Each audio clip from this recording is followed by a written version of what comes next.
Hi, in this video this series of videos we're going to be working through a GCSE paper. Please do stop the video, have a go at each of the questions, then compare your solutions. Each of the videos is going to be about 20-30 minutes or so. It should give you about an hour's worth of fairly focused revision. If you're not sure about anything, always add a comment. I'll come back to you and I'll look forward to seeing you inside the video.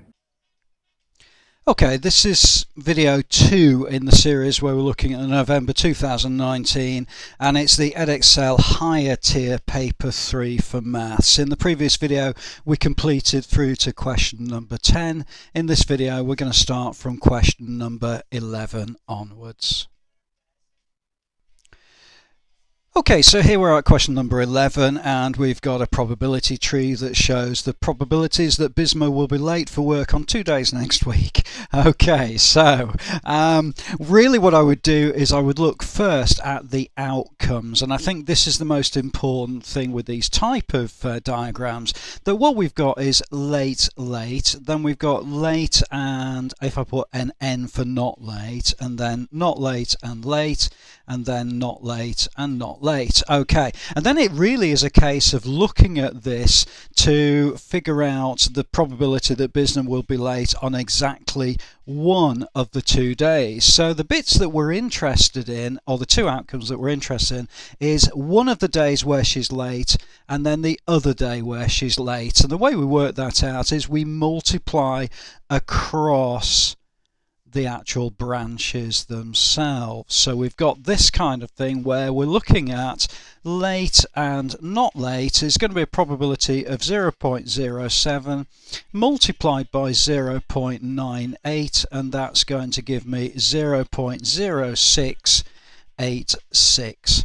And then the other option we've got is where she's not late on the first day but she's late on the second day, and that's going to be 0.93 multiplied by 0.11, and that's going to be a probability of 0.1023. And then the probability that she's late on exactly one of the 2 days is where we add those probabilities together and we get 0.1709. If you prefer 17.09%, but it's been given as a decimal, so the answer will be 0.1709, and that would be the answer to this question. If you're not sure about any of these, please do let me know, and I've got links. I can put a link in the comments and that will give you some further work. Okay, let's move on then to question number 12, which is a stem and leaf diagram, and we're going to convert that into a box plot. So really from here we know that there are 23 sunflowers. Okay, so for us to work out the median value, which is the center of the box plot, the median is going to be the first number plus the 23rd number divided by 2, which is actually going to be the 12th number in the stem leaf diagram that we've got. Now if I count that across, it works out that it's going to be the number 7, so therefore the median value is going to be equal to 197, which is the 12th value. Okay, again, if you're not sure, let me know in the comments. The lower quartile is going to be the 6th number then, which is halfway between 0 and 12, so that's going to be the 6th number, and that's actually going to be this number here, which is going to be equal to 188. And then the upper quartile is going to be the 18th number, and that's going to be equal to this one here, which is actually 209. And then really it's just a case of plotting this directly onto the box plot. So I've got the median value, which is going to be 197. I'm going to do this freehand, hopefully it'll be okay for you. That's 197. The lower quartile is going to be 188, and that's going to be something like about there. The upper quartile is going to be 209, which is going to be there. Okay, so that's the interquartile range, and then the range of numbers, if we go back to our stem and leaf diagram, it starts from 173 and it goes through to 219. So the upper value is going to be 219, and then the lower value is going to be 173, which is going to be roughly about there. Okay, and that would be the answer to that particular question. So it's just really a case of working out the median, upper quartile, lower quartile from the stem and leaf diagrams. Okay, let's move on then to question number 13. Now, as we're working through these, there's going to be a lot more working, so we're not going to be able to achieve as many questions in the time that we've got available, but we'll give it our best shot.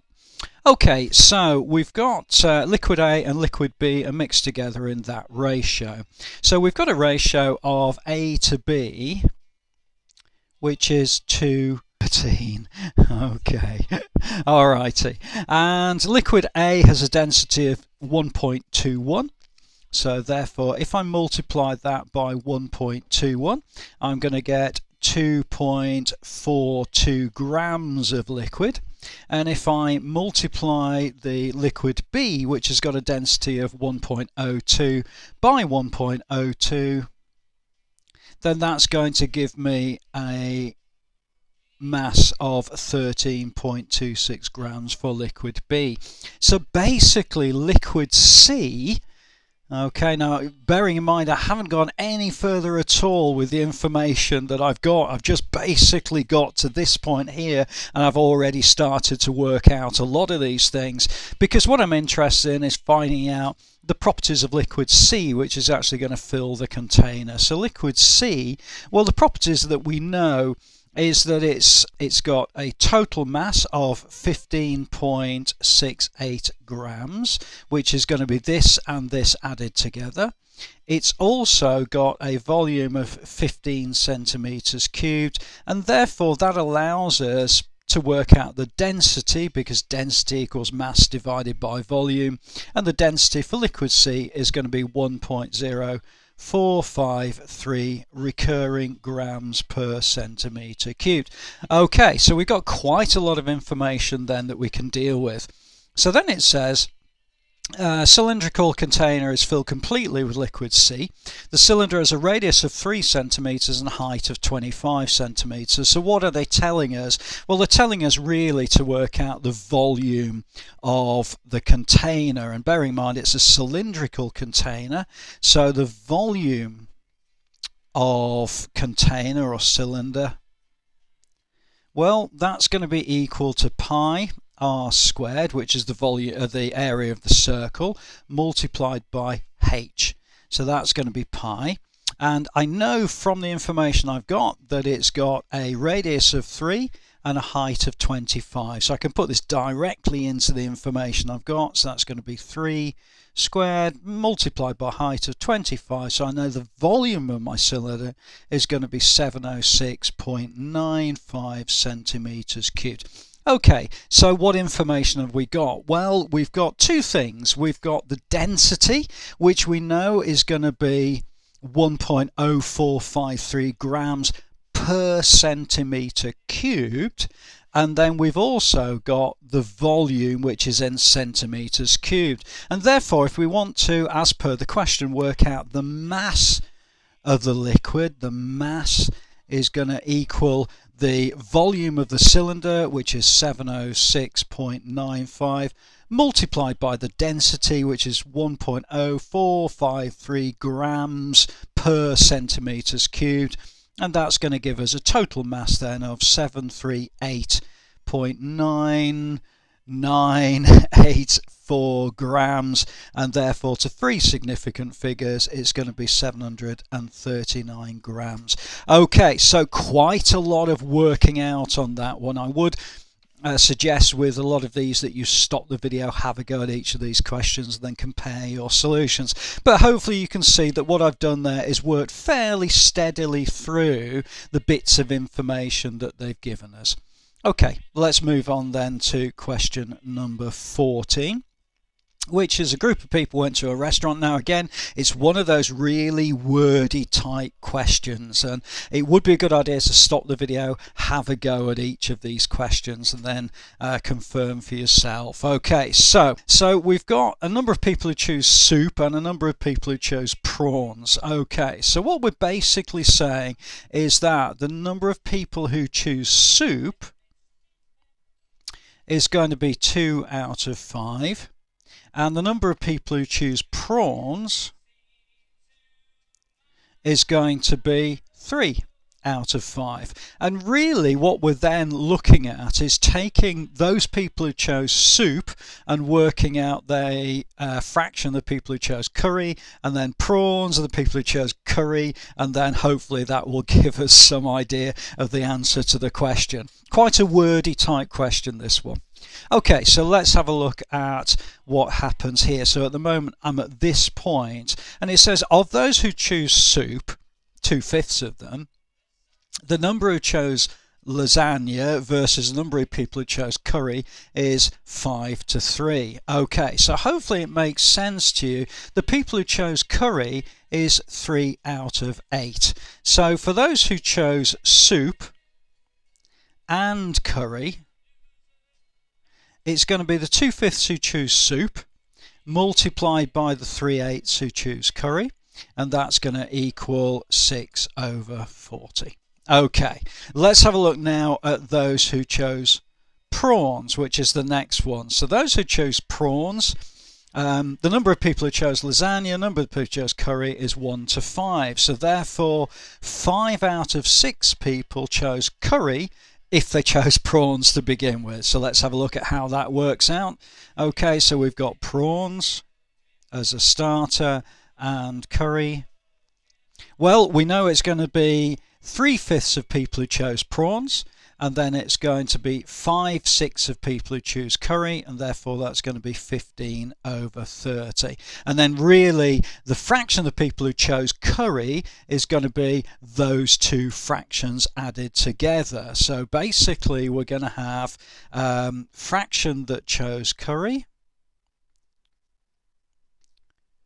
Okay,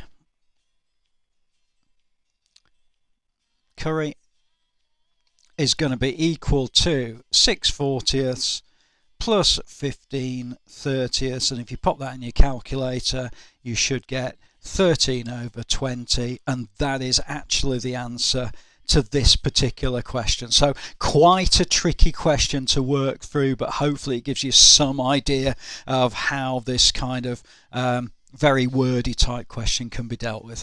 Okay, let's move on then to question number 15, which is a bit more theoretical. Okay, and it says prove algebraically the sum of the squares of any two consecutive, and this is the point, even numbers is always a multiple of 4. So what we're looking at is the first even number is going to equal to 2n. So it doesn't matter what the value of n is, it could be 6 or 3 or 9. When you multiply it by 2, it's going to be an even number. So therefore the second even number, and this is where it's important to look at the consecutive part of the question, is going to be 2n plus 2, because whatever the value is 2n is, if I add 2 to it, it becomes the next consecutive even number. Okay, if you're not sure, let me know in the comments and I'll point you towards some additional worksheets. Okay, now it says the sum of the squares. So let's have a look. We've got 2n squared plus 2n plus 2 squared. Okay, and really it's just a case now of working this all out. I'm going to write this out. It's 2n plus 2 multiplied by 2n plus 2, so that's going to be 4n squared plus, and I'm going to get another 4n squared plus 8n plus 4. So when I gather up my like terms, I'm going to get 8n squared plus 8n plus 4. Okay, now in order to prove that it's a multiple of 4, 4 would have to be a factor of that expression. So I can write this as 4 multiplied by 2n squared plus 2n plus 1. Okay, and if I want to, which is always a good idea, you can write a line that says as 4 is a factor, then the expression must be a multiple. Okay, excuse my awful writing. And that would be quite sufficient for 3 marks on question number 15. Okay, let's move on then to question number 16. Very popular, these types of questions here. Y is inversely proportional to the square of x. So let's just write that out. What we're saying is y is inversely proportional to the square of x. Okay, well, that's just a statement of proportionality. In order to make that into a formula, we've got y equals k, or a constant, and then x squared as the denominator. So let's have a look. It says when y equals 8, x equals 2.5. So when y equals 8, there's a value of k that means that when we square it and we divide it into k, it becomes 8. Okay, now you might have a slightly different way of doing this, but the way I would do it is I would multiply across by 2.5 squared. So I've got 8 times 2.5 squared equals k, and k works out as being 50. So now I've actually got my formula, and my formula is going to be y equals 50, which is the value of k, divided by x squared. And I can use this formula now to answer the question. It says find the negative value of x when y equals 8/9. So 8 over 9 equals 50 over x squared. Okay, now the way I would handle this is I would cross multiply. So I'm going to get 8 x squared equals 450, and then I'm going to divide through by 8, and I'm going to get x squared equals 450 over 8.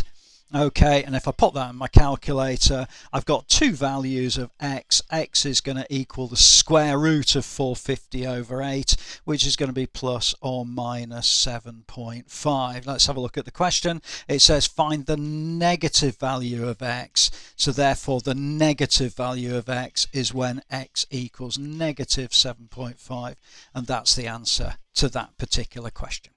Okay, let's move on then to question number 17. These particular ones are becoming a bit more popular, but it basically says here is the graph of y equals x squared minus 3. I'm just going to write this in here. Actually, I'll write it this side. Y equals x squared minus 3. Just means it's a bit easier to see on the actual screen. Okay, so what have we got? Well, we're being asked to use the graph to find estimates for the solutions to the equation. Okay, well, we haven't got that. What we've basically got is effectively y equals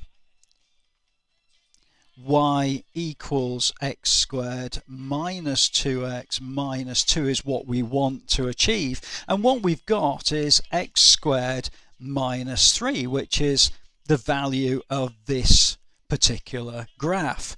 Okay, so in other words, the bit that's missing is going to be equal to 2x minus 1, because I've got that 2x and I've also got a minus 3, but then I need to minus 1 away. Now that means then that if I draw the line of y equals x squared minus 3 and y equals 2x minus 1, where they intersect, it gives me the solutions. Okay, now just a bit of clarity with this is that the reason I've done it like that, if I rearrange what I've got, I'm going to get y equals x squared minus 3, and then I'm going to bring these two terms over towards the left hand side. I'm going to get minus 2x and plus 1. So therefore what I end up with is y equals x squared minus 2x minus 2. Okay, hopefully that's okay for you about the way I've done that, and it's really just a case of plotting y equals 2x minus 1. So I've got my values of x and my values of y. So I would just make it fairly simple. I'm just going to use 0, 2, and -1, and that's going to give me -3. Now I happen to know they're going to be whole numbers, so it just makes it much easier for me to plot on my graph. And the first one is going to be 0, -1, which is going to be there, and then I'm going to have 2, 3, which is going to be over here, and then I'm going to have -1, -3, which is going to be down here. So if I get out my ruler and put my ruler on there, I should be able to just draw the line, and then where it crosses, it then will give me the solutions that I'm looking for. Okay, so the two solutions are going to be effectively this value here and this value here, and you can read those from the graph that the solutions to this will be when x equals -0.7 and x equals 2.7, and that would be the answer to this particular question. Okay, so a little bit confusing, but hopefully it's okay for you. Let me know in the comments. I can always give you some additional work to do.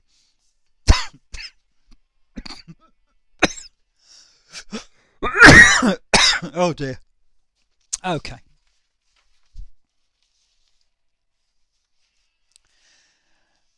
Okay, so we'll move on then to question number 18, which is the final question on this particular video. It's going to take a little bit of working through again, but hopefully you'll get the idea of what we're doing here. Alright, so what we need to do really is just almost spend a bit of time just putting in the information that we need first off. So what I'm going to do is I'm going to have a look at the information I've got, and I think it would be very useful to work out this particular angle here, which is angle BCA.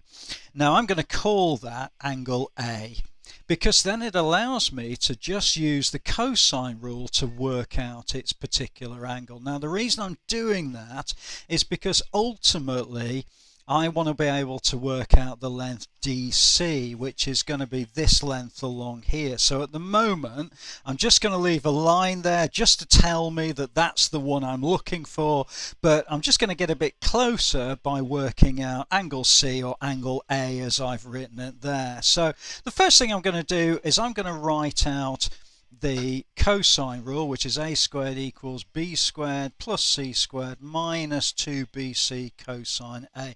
Now generally speaking I tend to then just rearrange it to cosine A equals b squared plus c squared minus a squared all over 2bc.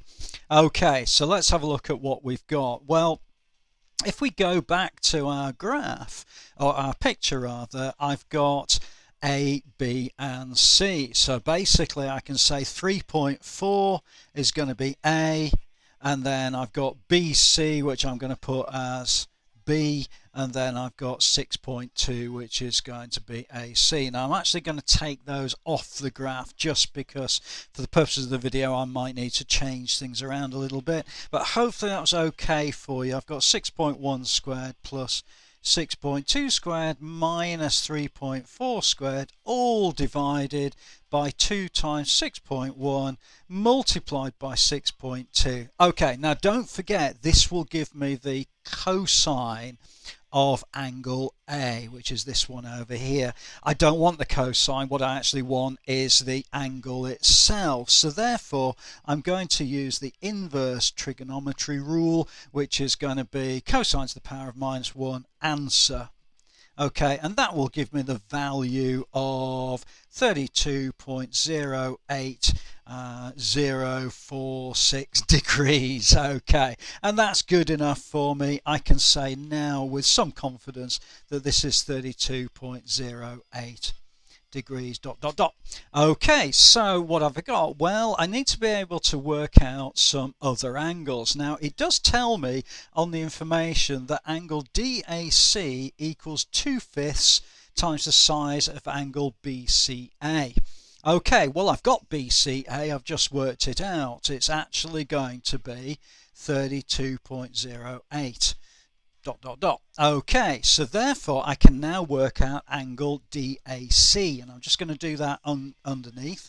So if I just put a line down there, angle DAC is going to be equal to 2/5 of the angle of BCA, which I've worked out as 32.08 ... Okay, so DAC is going to be 12.832 ... degrees. Okay, so let's just go back and put that into our image over here. So that's going to be 12.832. Then hopefully you'll be able to appreciate now we can work out this angle at the very top, which is angle ADC, because we know there's 180 degrees in a triangle. So angle ADC is going to equal 180 minus 12.832 ... and that's going to give us now 135.10 degrees. Okay, so let's have a look. Now we've got quite a lot of information that will allow us to calculate the answer that we're looking for, because what we're looking for, as you mentioned right at the very beginning, is the length DC. Now we're going to use a slightly different rule here. We're going to actually use the sine rule, and what we're going to say is that A, which is this, over the sine of A, which is this, is going to equal to B, which is 6.2, divided by the sine of B, which is in this case 135.10. So I'm just going to give you a few minutes just to kind of maybe make a quick sketch of that or something like that, just to kind of satisfy yourself that what we're working on is entirely correct. I'm just going to use the sine rule. If I move now to the bottom of the page, I'm going to say A over sine A equals B over sine B. Okay, well, A is effectively DC. It's the bit that we're looking for.